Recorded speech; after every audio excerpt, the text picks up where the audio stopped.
Doctor صاحب یہ جو روزوں کے جو کا ذکر ہے جن آیتوں میں اور کچھ سارے احکامات اختصار کے ساتھ بیان کیے گئے ہیں، تو اس میں ایک آیت ہے، بلکہ اس آیت کا ایک ٹکڑا ہے، یعنی جو دوسری آیت روزے سے متعلق جو آئی، آیت نمبر 183 پہلی آیت ہے، یا ایھا الذین آمنوا کتب علیکم، اس کے بعد ایام معدودات ومن کان منکم مریضا او علی سفر فعدۃ من ایام اخر، اسی کا اگلا ٹکڑا ہے وہ علی الذین یطیقونہ فدیۃ طعام مسکین فمن تطوع خیرا فهو خیر له وان تصوموا خیر لکم ان کنتم تعلمون، آیت نمبر 184۔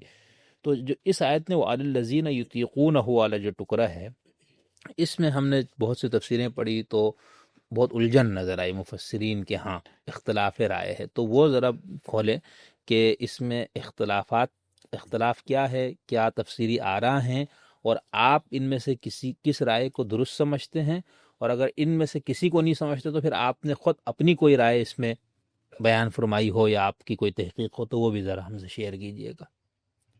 جی، یہ جو آیت ہے 184 ہے غالباً جی سورہ بقرہ کی، اور روزے ہی کے سیاق میں یہ بات آئی ہے۔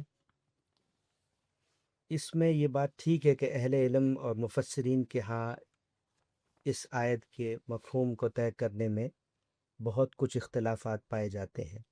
تو سب سے پہلے تو آپ یہ دیکھیں، ایک ایک کر کے ہم ان اختلافات کو دیکھتے ہیں کہ وہ آراء کیا ہے۔ سب سے پہلے یہ عرض کرنا چاہوں گا کہ ایک نقطہ نظر یہ ہے کہ اللہ تعالیٰ یہاں یہ بیان فرما رہے ہیں مریض اور مسافر کو رخصت دینے کے بعد فوراً بعد، جس میں ان سے کہا گیا ہے کہ تم دوسرے دنوں میں تعداد پوری کر لینا، ٹھیک، روزہ اس وقت چھوڑ سکتے ہو۔ اس کے فوراً بعد جو اللہ تعالیٰ نے یہ کہا کہ وَعَلَى الَّذِينَ يُطِيقُونَهُ فِدْيَةٌ طَعَامُ مِسْكِين، تو بعض اہل علم کا یا مفسرین کا یہ کہنا ہے کہ یہاں یہ ترجمہ نہیں ہے کہ جو لوگ طاقت رکھتے ہیں ان پر یہ لازم ہے کہ وہ فدیہ دے دیں، جو روزے کی طاقت رکھتے ہیں وہ فدیہ دے کر ایک مسکین کو کھانا کھلا کر ایک چھوٹے ہوئے روزے کی تلافی کریں۔ وہ کہتے ہیں یہاں لا مقدر ہے، یعنی جو لوگ طاقت نہیں رکھتے، وَعَلَى الَّذِينَ لَا ہاں يُطِيقُونَهُ، جو لوگ روزے کی طاقت نہیں رکھتے ان پر فدیہ ہے تلافی کے طور پر ایک مسکین کو کھانا کھلانا۔ تو ایک تو رائے یہ ہے۔ تو اس کے بارے میں یہ عرض ہے کہ قرآن مجید میں اس طرح کی جو رائے دینا، یہ تو کسی بھی طرح کوئی علمی طریقہ نہیں ہے۔ یعنی کوئی شخص یہ کہے کہ یقاتلون فی سبیل اللہ قرآن مجید میں کسی مقام پر آیا ہے، لیکن وہاں لا مقدر ہے، لا یقاتلون فی سبیل اللہ۔ یا مثال کے طور پر میں کہوں الذین یأکلون الربا لا یقومون الا کما یقوم الشیطان، اس آیت میں الذین یأکلون الربا ہے، لیکن اس سے مراد الذین لا یأکلون الربا ہے۔ تو یہ قرآن مجید میں اپنے فہم سے کوئی اضافہ کر لوں کسی حرف کا، اور ایک مفہوم جو اس کی عربی مبین میں نازل ہوا ہے، قرآن مجید اپنے بارے میں کہتا ہے کہ یہ لسان عربی مبین میں نازل ہوا ہے، بلسان عربی مبین۔ تو اب آپ دیکھیں کہ ہم اس طرح کی رائے اگر کسی جو بھی ایسے اہل علم ہیں جنہوں نے یہ دی ہے، میں نہیں سمجھتا کہ علمی لحاظ سے اس کی کوئی وقت ہے، کیونکہ ایسی کوئی بات ہوتی تو قرآن مجید میں یہ قرات ثبت ہوتی اور وہاں یہی بات بیان ہوتی۔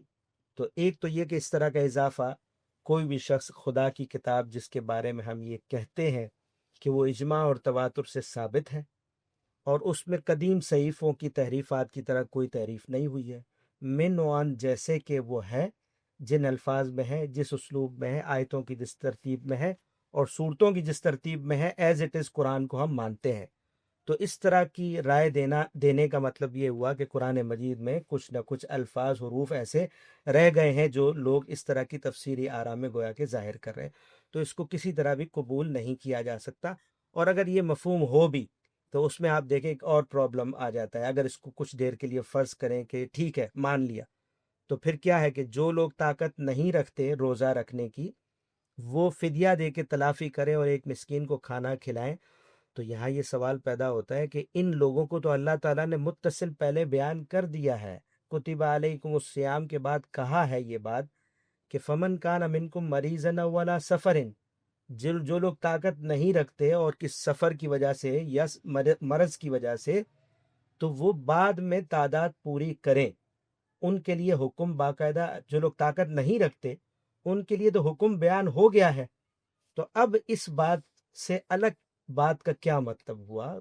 وہ یہی تو لوگ ہیں جن کے بارے میں کہا گیا کہ وہ بعد میں تعداد پوری کریں۔ تو اس وجہ سے بھی یہ بات، یہ مفہوم پچھلی آیت سے مربوط کسی طرح بھی نہیں ہوتا، ٹھیک ہے۔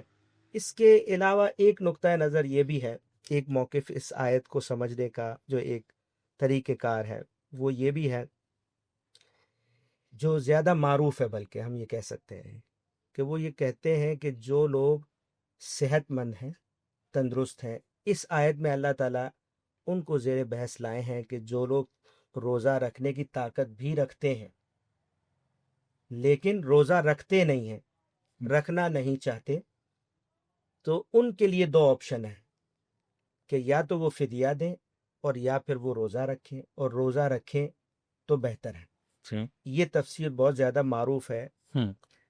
اور پھر بعد میں وہ یہ بھی کہتے ہیں کہ بعد میں یہ منسوخ ہو گئی، یہ بات منسوخ ہو گئی ہے۔ وہ بات تو ٹھیک ہے منسوخ ہونا، لیکن یہ جو مفہوم ہے کہ جو لوگ روزہ رکھنے کی طاقت رکھتے ہیں اور نہیں رکھ رہے، تو دونوں میں سے کوئی آپشن اٹھا لیں، اگر بات یہی ہے تو پھر سب سے پہلا سوال یہ پیدا ہو جاتا ہے کہ اللہ تعالیٰ پچھلی آیت میں کہہ رہے ہیں کہ کتب علیکم الصیام، تم پر روزے فرض کیے گئے ہیں۔ جب اللہ تعالیٰ نے یہ فرمایا تو اس کا مطلب کیا ہوا؟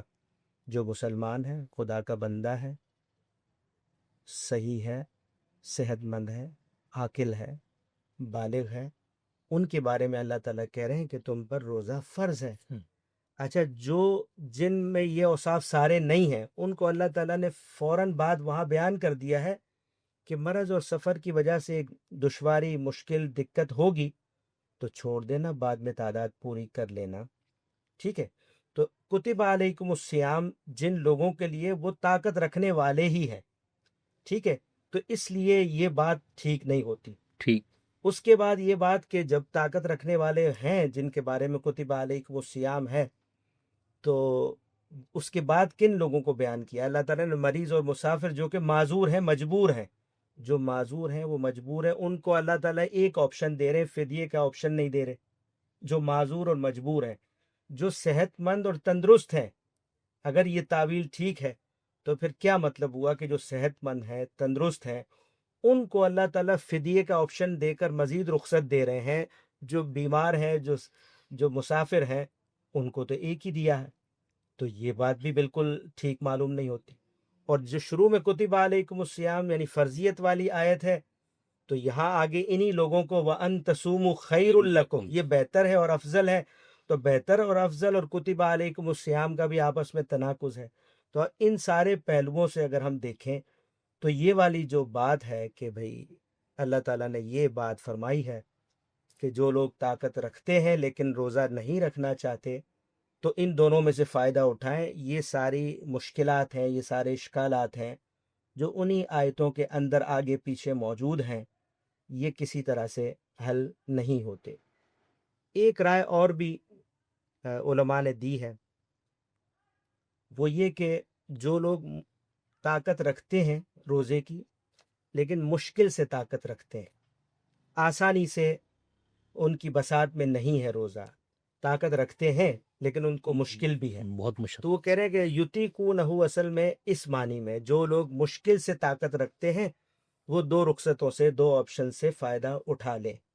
تو اس رائے میں ایک مسئلہ یہ ہے کہ جو کچھ میں نے تحقیق کی ہے اور دوسرے علماء نے بھی کی ہے، کہ عربیت کے لحاظ سے اگر ہم دیکھیں، عربی زبان کے استعمالات کے لحاظ سے دیکھیں، تو یہ کوئی مفہوم، اس کا ماخذ ہمیں، اس مفہوم کا کوئی ماخذ ہمیں عربی لغت کے اندر، اس کے نظائر میں، اس کے استشہادات میں ہمیں کہیں نہیں ملتا۔ اس کو اب ثلاثی فعل میں لیں یا رباعی میں، تا کا ہو یا عطا کا ہو، تو آپ دیکھیں کہ اہل لغت خود اور لغت کے ائمہ بھی وہ یہ کہتے ہیں کہ عطا کا اصل میں خود ابن منظور کو دیکھیں، فیروز آبادی کو دیکھیں اور زبیدی کو دیکھیں تاج العروس میں، تو سب یہ کہہ رہے ہیں کہ عطا کا جو فعل ہے القدرت علی الشیء، کسی چیز پر قدرت کے لیے، یعنی جو معروف معنی ہے اسی میں یہ آتا ہے۔ خود اس لفظ کے اندر ایسا کوئی مفہوم نہیں ہے کہ جس سے ہم یہ مفہوم اخذ کر لیں، یہ معنی اخذ کر لیں کہ اس کے اندر طاقت مشکل کے ساتھ طاقت رکھنے والی بات ہے۔ ٹھیک، یعنی کوئی شخص اگر یہ کہے جہاد اور قتال کے موقع پر کہ لا اطیق حمل السلاح، تو کیا لوگ اس عربی جملے سے یہ مطلب اخذ کر سکتے ہیں کہ یہ شخص کہہ رہا ہے کہ میں چونکہ اسلحہ وغیرہ کو اٹھانے کی مشکل سے طاقت رکھتا ہوں؟ ٹھیک ہے، تو اب وہ یہ کہے تو یہ مفہوم نکال لیں اور کہیں کہ یہ جو ہے نا اب مکلف نہیں ہے کہ اس کو جہاد و قتال پر بھیجا جائے، حالانکہ اس نے کہا انا اطیق حمل السلاح، یعنی کوئی طاقت کی بھی بات جب ہوگی، یہ فعل بھی استعمال ہوگا معروف معنی میں، یا بالفرض آپ یہ کہیں کہ طاقت کا لفظ استعمال ہوا ہے کہ طاقت ہے لیکن مشکل کے ساتھ ہے، تو طاقت ہونا یہ خود آدمی کو مکلف ٹھہراتا ہے، قطع نظر اس کے کہ آسانی سے آدمی کر رہا ہے یا ذرا اس کو مشکل ہو رہی ہے، وہ مکلف تو اس سے ہو ہی جاتا ہے۔ تو اس لیے عربی کے لحاظ سے آپ دیکھیں تو یہ قابل قبول نہیں بنتا، یہ مفہوم کسی بھی طرح نہیں لیا جا سکتا۔ لغت کا میں نے ابھی آپ کے سامنے حوالہ دیا ہے، اور اس طرح کی بعض مثالوں سے بھی آپ سمجھ لیں کہ یہ بات نہیں بنتی کہ مشکل سے جو طاقت رکھتا ہو، تو اس میں تو بلکہ یہ بھی سوال پیدا ہو جائے گا کہ جو مشکل سے طاقت رکھنے والے ہیں وہ پیچھے بیان بھی ہوئے ہیں، وہ مریض اور مسافر ہیں، طاقت وہ بھی رکھتے ہیں لیکن ان کو مشکل ہے۔ مریض اور مسافر طاقت وہ بھی رکھتے ہیں لیکن ان کے لیے مشکل ہے، آسان نہیں ہے روزہ رکھنا، تو ان کے لیے اللہ تعالیٰ نے کیا کہا؟ ان کے لیے کہا کہ فَعِدَّةٌ مِّنْ أَيَّامٍ أُخَرَ۔ تو اب اگر ان کے لیے جو کہ مشکل سے روزہ رکھیں گے سفر یا بیماری میں، ان کے لیے ایک آپشن ہے، تو پھر اس بات کا اس الگ کیٹیگری کا کیا مطلب ہوا جو کہ لغت سے بھی ثابت نہیں ہو سکتی اور جو ہے وہ اس کا کوئی مفہوم بھی نہیں بنتا؟ تو قرآن مجید جس عربی مبین میں نازل ہوا ہے اس کے اسی معروف معنی میں رکھ کر ہی بات کو سمجھی جائے گی۔ اس طرح کی بات بھی جو لوگوں نے کی ہے، بعض اہل علم نے بیان کی ہے، علمی لحاظ سے یہ ٹھیک معلوم نہیں ہوتی۔ ایک اور نقطہ نظر یہ ہے کہ وَعَلَى الَّذِينَ يُطِيقُونَهُ فِدْيَةٌ طَعَامُ مسکین میں یہ بات بیان ہوئی ہے کہ جو لوگ روزے کی طاقت رکھتے ہیں اور روزہ رکھتے رہے ہیں لیکن اس وقت اب نہیں رکھ سکتے، ٹھیک ہے، اب نہیں رکھ سکتے، تو اس میں پھر وہ مثالیں بھی دیتے ہیں، جیسے حاملہ ہے، مرضعہ ہے، یا پیر فانی ہے، بہت ضعیف عمر کا آدمی ہے، تو پہلے اس کی دائمی طاقت تھی، مریض ہیں۔ ہاں کوئی دائمی مرض لاحق ہو گیا ہے تو پہلے رکھ سکتے تھے، اب نہیں رکھتے، تو لہٰذا اب نہیں رکھ سکتے تو لہٰذا ان کے لیے بات ہو رہی ہے۔ تو اب آپ اس موقف کو بھی دیکھیں تو وہی سوال پیدا ہوگا کہ اس بات کو بیان کرنے کے لیے اللہ تعالیٰ جو اسلوب قرآن کی زبان میں معروف ہونا چاہیے، کوئی ایسی دلیل، کوئی کرینہ، کوئی استشہاد ان الفاظ میں، اس سیاق و سباق میں کہیں بھی ہمیں نہیں ملتا۔ عربیت کے لحاظ سے بھی یہ بات نہیں نکالی جا سکتی، یا کوئی شخص کہتا ہے کہ اس میں چونکہ باب افعال ہے تو سلب ماخذ کی خاصیت باب افعال میں پائی جاتی ہے، تو اس کا بھی ہمیں کوئی استشہاد عربی زبان میں، کیونکہ وہ سماعی چیز ہے، تو اس فعل میں کوئی ایسی سماعی چیز نہیں ہے کہ ہم اس کا الٹ مفہوم لے لیں کہ پہلے تو طاقت رکھتے تھے اب طاقت نہیں رکھتے، تو یہ مفہوم لینے کے لیے لفظ ساتھ نہیں دے رہا۔ وَعَلَى الَّذِينَ يُطِيقُونَهُ، جو لوگ طاقت رکھتے ہیں، اصل میں یہ ہے۔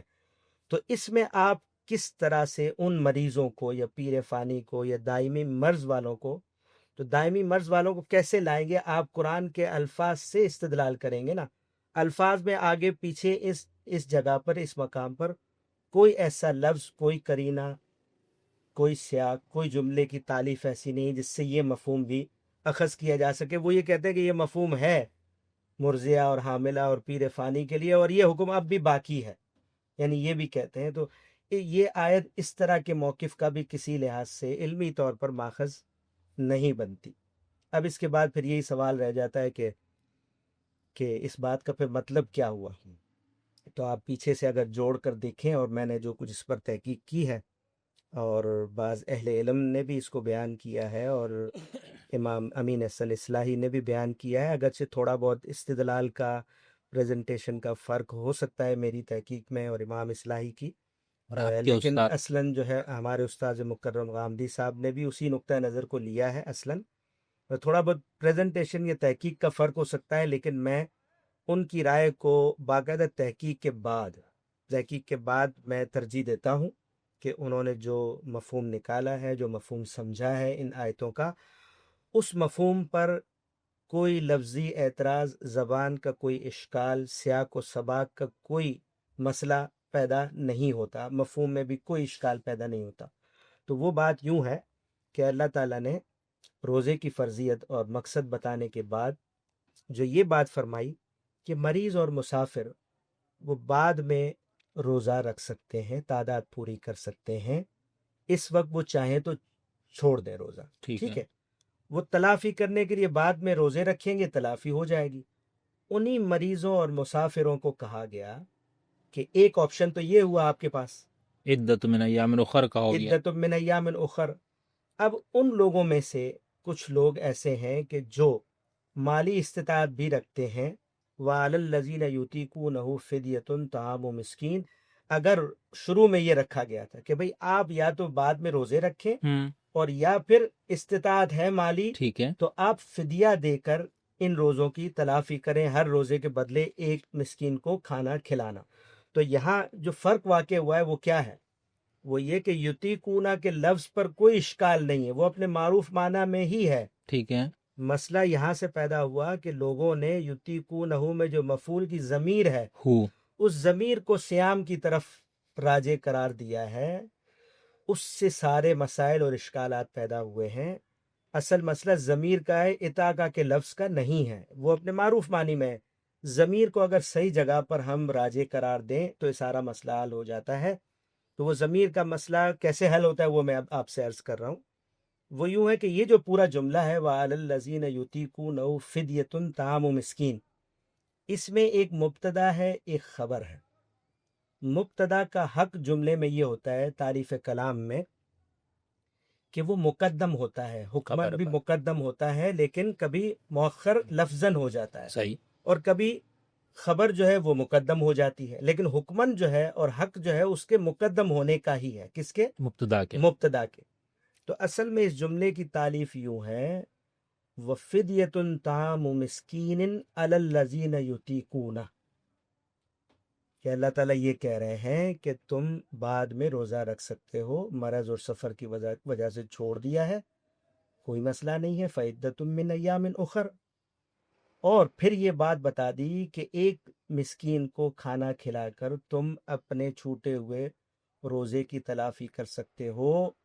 یہ کن لوگوں کے لیے؟ کہ جو مالی استطاعت رکھتے ہیں. تو اصل میں صرف حکمن لفظاً جو ہے وہ مؤخر ہو گیا ہے. کیا؟ طعام و مسکین. وہ طعام و مسکین حکمن وہ مقدم ہے. جیسے کہ مثال کے طور پر بعض ایسے عربی کے جملے ہو سکتے ہیں، نصر زیدن اخوہ، ایک مثال دے دی میں نے آپ کے سامنے. اب آپ دیکھیں کہ زید کی مدد کی اس کے بھائی نے، ضمیر بعد میں ہے. فائل کا حق یہ ہے اور مقام یہ ہے اور حکم یہ ہے کہ فائل اصل میں اس نصرہ کے ساتھ ہے. ٹھیک ہے، نصر زیدن اخوہ، تو فائل حکمن مقدم ہے، لیکن اس جملے میں آپ دیکھیں میں نے جو مثال دی ہے وہ مؤخر ہو گیا ہے، اس وجہ سے ضمیر وہاں آپ دیکھ لیں. ٹھیک ہے، تو یہ اس طرح کی مثالیں آپ کو عربی میں اور بھی مل سکتی ہیں، یعنی ہم اس پر مزید بھی گفتگو کر سکتے ہیں، لیکن آپ اس مثال کو سمجھ لیں. تو میں نے اس مسئلے کو اس لحاظ سے دیکھا، اور مولانا اصلاحی نے آپ دیکھے انہوں نے دوسرے پہلو سے تعلیف کر کے بتائی ہے. اگرچہ بات تو وہی بنتی ہے مبتدا اور خبر کی، لیکن انہوں نے اس طرح پریزنٹ نہیں کیا.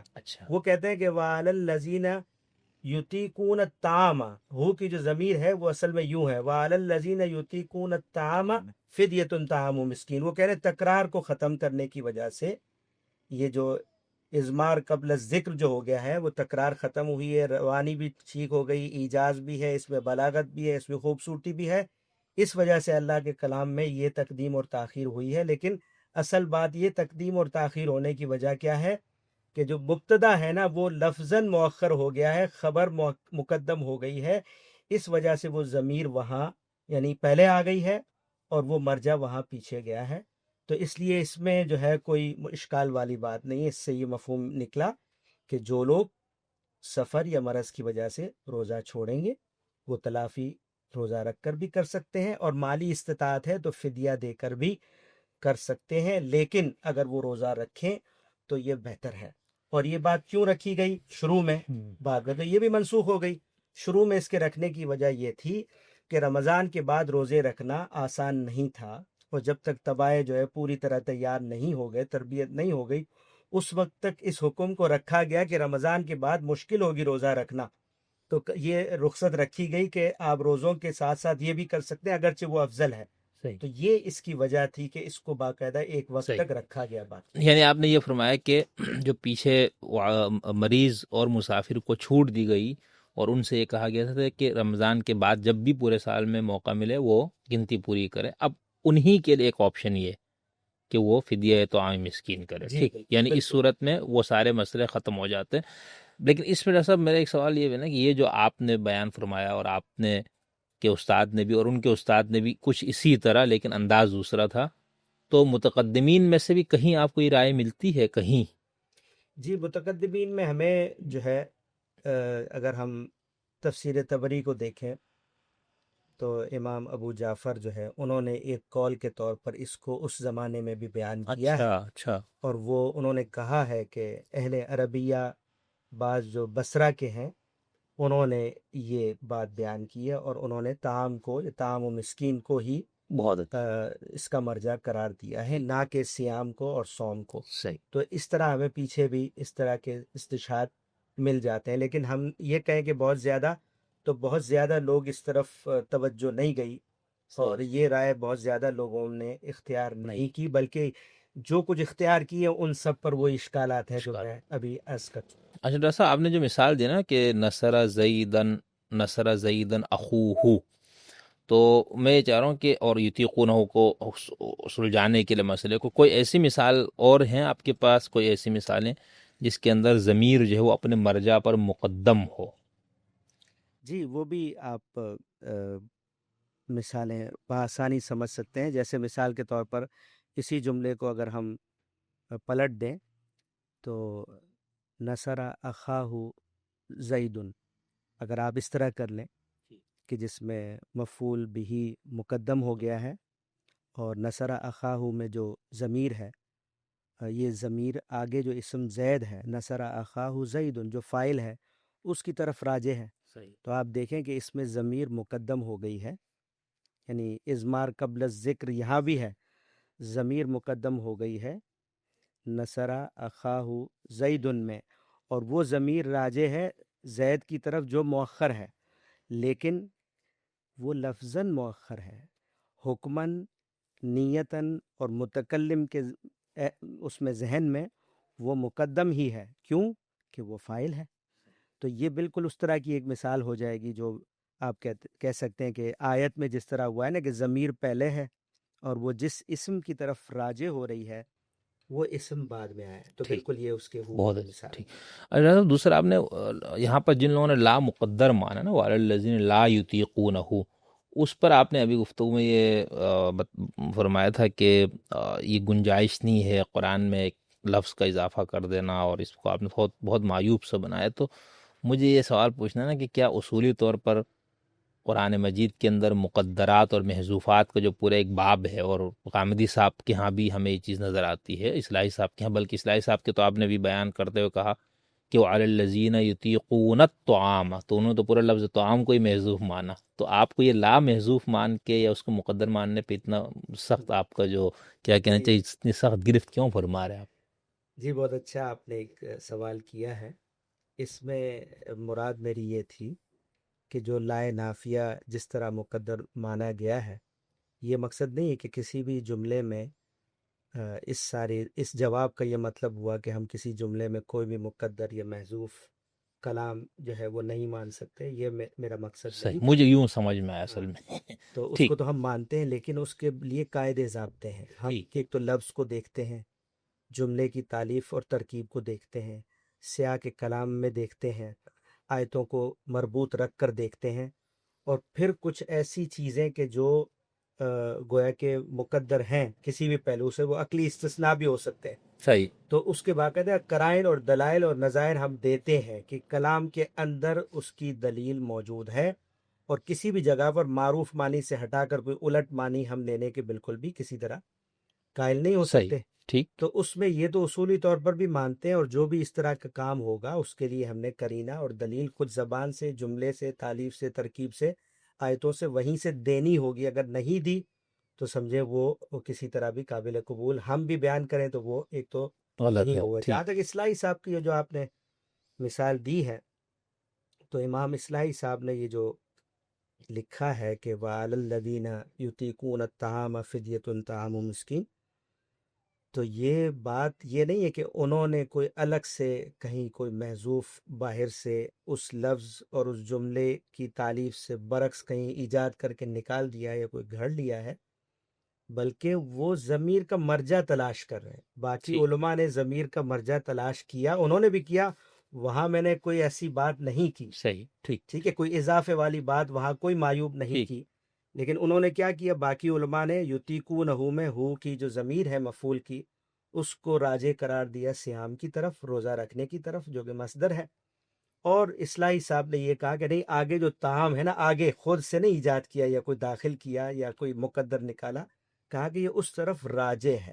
تو قرآن کے متن کے اندر ہی ضمیر وہ کہہ رہے ہیں آگے کی طرف جا رہی ہے، ٹھیک باقی علماء کہہ رہے ہیں پیچھے کی پیچھے کی طرف جا رہی ہے۔ صحیح ان دونوں میں یہ فرق ہے۔ صحیح، یعنی آپ لوگ کہتے ہیں کہ محذوفات مقدرات کے اصول و ضوابط موجود ہے اصول اور اس کے ضوابط کے مطابق ساتھ ہی ہم اس ٹھیک کو ٹھیک۔ مانتے ہیں۔ اچھا دوسرے صاحب نے یطیقونہ میں بھی ایک بات کہی کہ جن لوگوں نے، یعنی ایک رائے آپ نے کہا کہ یہ بھی ہے کہ اس کا مطلب لیا کہ جو لوگ یعنی روزہ بہت مشقت سے رکھ سکتے ہیں تو ان کو چھوٹ دی گئی کہ بھئی بہت تکلیف یا اس طرح ہے تو آپ اس کے بدلے میں فدیہ دے کے آپ پر روزہ رکھنا معاف ہو گیا۔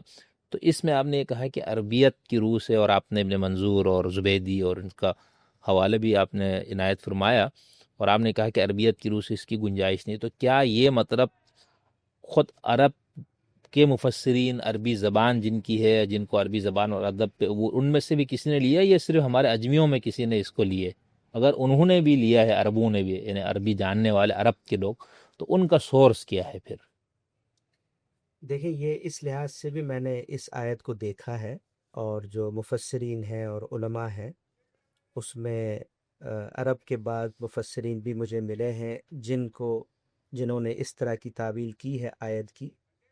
اور عربیت کے لحاظ سے اب ظاہر یہ سوال چونکہ پیدا ہو جاتا ہے کہ وہ اہل عرب ہیں، تو انہوں نے کیسے یہ معنی اخذ کیے، تو ان کی ہاں یہ ایک مسئلہ، ان کو جو سنگین مسئلہ ہے نا، وہ دکھائی دیا کہ اس کو اگر ہم اس معنی میں لے لیں جیسے کہ عام طور پر لوگوں نے لیا ہے، کہ جو لوگ طاقت رکھتے ہیں لیکن روزہ رکھنا نہیں چاہتے، ان کو اللہ تعالیٰ نے یہ آپشن دی ہے، تو انہوں نے یہ اس رائے کو اس وجہ سے ٹھیک نہیں سمجھا کہ اس میں بہت سارے اشکالات پیدا ہوتے ہیں، 3 4 میں ابھی گنوا چکا ہوں، تو یہ مسئلہ حل نہیں ہوتا تھا۔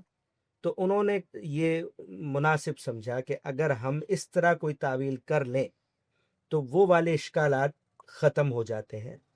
تو اہل زبان ہونے کے باوجود بھی اہل علم کو غلطی لگ سکتی ہے، کیونکہ وہاں بڑے وسیع اشکالات بن رہے ٹھیک تھے، اور اس طرح کی کوئی تعویل کرنے سے ان اشکالات میں کچھ کمی واقع ہو رہی تھی، اگرچہ سارے تو حل نہیں ہوئے، کیونکہ اس میں بھی وہی بات ہے کہ جن عربوں نے یہ رائے اختیار کر لی، عرب مفسرین نے، تو وہاں بھی سوال وہی پیدا ہوگا نا کہ جو مشقت کے ساتھ روزے رکھ سکتے ہیں، لیکن مشقت کے ساتھ رکھیں گے وہ، تو ان کے لیے اللہ تعالیٰ نے جو یہ دیے ہیں دو رخصتیں اور 2 آپشنز، تو پیچھے جن لوگوں کے بارے میں اللہ تعالیٰ پہلے کہہ چکے ہیں کہ وہ مشکل سے ہی روزہ رکھیں گے، مریض اور مسافر، کہا کہ نہ رکھیں، ان کو کہا نہ رکھیں، فعدۃ من ایام اخر۔ اس میں اور اس کیٹیگری میں فرق کیا ہوا؟ اور جب فرق نہیں ہے، اصلاً مفہوم دونوں کا ایک ہی ہوا، وہ مریض اور مسافر کے لیے بھی مشکل ہے، اور آپ اس سے ایک الگ کیٹیگری نکال رہے ہیں جن کے لیے روزہ مشکل ہے، ٹھیک ہے؟ تو دونوں کے لیے حکم الگ کیسے ہو گیا؟ ان کے لیے صرف روزہ رکھنا، اور ان کے لیے یہ کیٹیگری ہی کیا ہوئی؟ اس کا مصداق کیسے ہوا؟ تو ہم معروف معنی کے لحاظ سے وہ کوئی مفہوم بنتا ہی نہیں ہے۔ تو صحیح بے شک عرب اہل علم سے کوئی اس طرح کی غلطی ہو یا عجم سے ہو، تو میں نے یہ محسوس کیا کہ چونکہ وہاں زیادہ اشکالات تھے تو انہوں نے اسی میں عافیت سمجھی کہ یہ پھر بھی اس کے مقابلے میں کم مسئلہ پیدا ہو رہا ہے اس سے نا. تو اس تو میں صحیح. جبکہ یہ دیکھیں عربیت کے لحاظ سے ہی میں نے ایک مثال دے دی ہاں کہ اطیقو حمل السلاح. تو اب اس سے کیا کوئی یہ مطلب لے گا کہ یہ مفہوم نکلا اس شخص کا کہ یہ اسلحہ اٹھا تو سکتا ہے جنگ میں لیکن مشقت سے مشکل سے اٹھائے گا. تو مشکل سے اٹھانے سے کیا وہ اس کو چھوٹ مل جائے گی کہ بھائی اس کو تو آپ مت بھیجیں کیونکہ اس نے ایسا جملہ استعمال کیا؟ نہیں، اس سے یہی مطلب لیا جائے گا اس کا بھی. اور وہی معروف مطلب ہے کہ یہ طاقت رکھتا ہے، یہ صحیح. استطاعت رکھتا ہے، لہٰذا اس کو تو بھیجنا چاہیے اور یہ مکلف ہے اور اس کو یہ ذمہ داری دینی چاہیے. یہ ذمہ داری سے بری نہیں ہو سکتا. تو صحیح. آپ دیکھیں اسی طرح رکھیں تو تو وہ نہیں. تو آپ کے خیال میں اس کا یہ مطلب لینے سے بامشقت روزہ رکھ سکے بہت تکلیف سے، عربیت کی روح سے صحیح نہیں ہے گنجائش اور نہیں ہے، احتیاط میں بھی کسی سیاحت طرح میں بھی قابل قبول نہیں قابل بنتا قبول کہ نہیں. ٹھیک مریض اور مسافر کی بھی کنڈیشن اور ٹھیک صورت تو بالکل ٹھیک یہی ہے. ٹھیک ان میں اور ان میں فرق کیسے ہو رہا ہے؟ صحیح. نہیں اس میں چلے میں آخر ایک سوال کر کے بات میں آگے بڑھاؤں گا. دیکھیں نا صاحب، ہمارے ہاں یعنی ایک تو یہ ہو گیا کہ مطلق حکم دے دیا کتب علیکم الصیام، ٹھیک ہے، اس میں سے ایک استثناء تو ہو گیا بھئی اسی رمضان میں کوئی بندہ بیمار ہو گیا 5 دن 2 دن ہفتہ 10 دن یا پورا رمضان، یا کوئی شخص جو ہے سفر پہ نکل گیا، تو یہ ایک صورت ہو گئی. ان کے لیے تو یہ ہے نا کہ یہ بات میں کرے. لیکن ہم انسانوں میں بہت سارے ایسے لوگ ہیں نا جو رمضان میں گھر پہ بھی سفر پہ بھی نہیں ہے اور ان کا جو مرض ہے وہ مستقل ہے، دائمی ہے، وقتی نہیں ہے، ٹھیک ہے نا. ٹھیک یا جیسے بہت بوڑھے لوگ یا جو بہت ملوں میں کام کرنے والے، جیسے گزشتہ سال رمضان میں کراچی میں کتنے لوگ ہلاک ہوئے، شہید ہوئے، مرے صرف اس گرمی کی شدت کی وجہ سے. خاص طور پر ہم تو چلو جو روڈوں پہ کام کرنے والے جو مزدور بیچارے ہیں نا، بہت اس دھوپ میں میرا نہیں خیال کیا تو وہ روزہ نہیں رکھیں گے یا وہ پھر رکھ کے مر جائیں گے. تو ایسے صورت میں اس طرح کی جو بامشقت لوگوں کے لیے تو پھر کوئی آپشن ہی نہیں ہے نا. تو آپ لوگوں کے ہاں پھر کیا ہے کہ یہ لوگ بالکل ہی بری ذمہ ہے پھر؟ یہ بہت اچھا اور پریکٹیکل سوال ہے جو لوگ اکثر کرتے بھی ہیں. اس کو آپ سمجھ لیں کہ یہ اس کا حل کیا ہے. دیکھیں قرآن مجید میں 2 قسم کی ہی کیٹیگری زیر بحث آئی ہے. ایک وہ جن وقتی کے بارے مریض، میں اللہ تعالیٰ نے کہا کہ کتب علیکم الصیام. ٹھیک وہ ہے. کون ہیں؟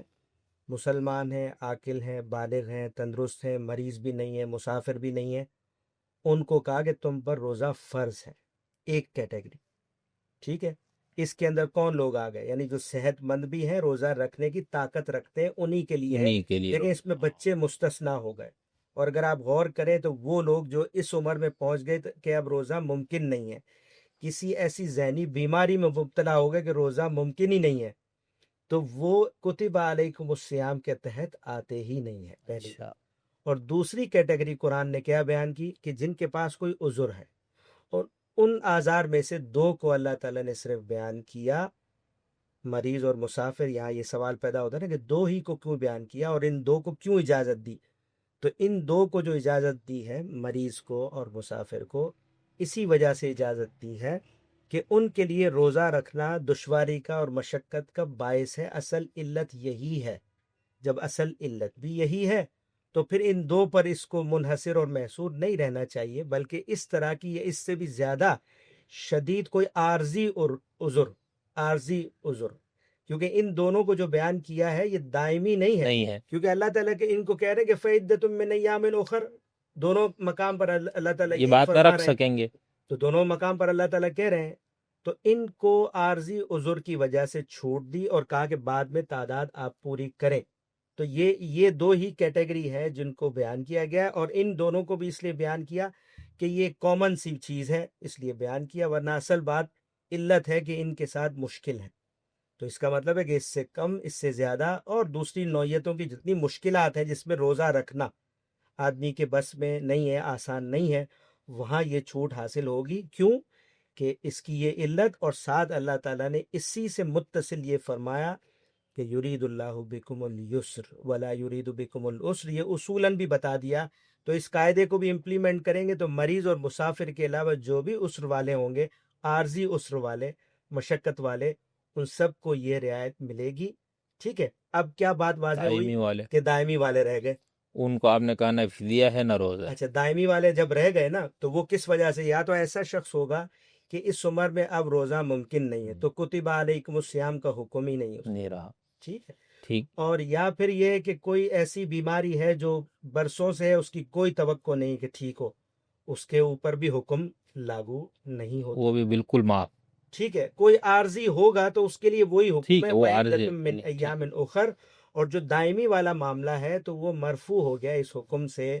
اس حکم کے تحت اصلاً وہ آتا ہی نہیں ہے، اور اس کو بہت سادہ طریقے سے کتب علیکم الصیام میں جس سے خطاب ہے، یعنی مکلف کون ہوتے ہیں وہ سب جانتے ہیں کہ نہ ٹھیک، بچے ہوتے، نہ بالغ، صحیح، نہ ایسے بوڑھے، نہ ایسے مریض، نہ ایسے مجنون. اگر کوئی ایسی کنڈیشن ہو گئی تو ان احکام کے، وہ شرعیہ احکام کے مخاطب ہی صحیح، نہیں ہے.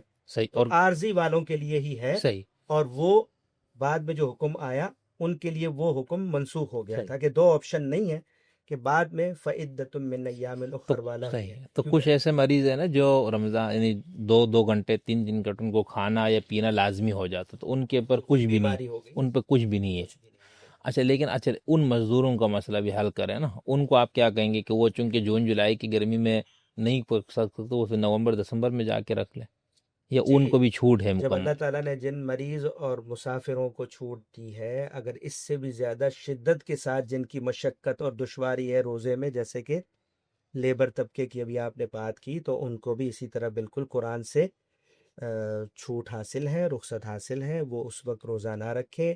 جن جن دنوں میں وہ اس طرح کا کام کر رہے ہیں اس میں وہ روزہ نہ رکھیں، اس رخصت سے فائدہ اٹھائیں.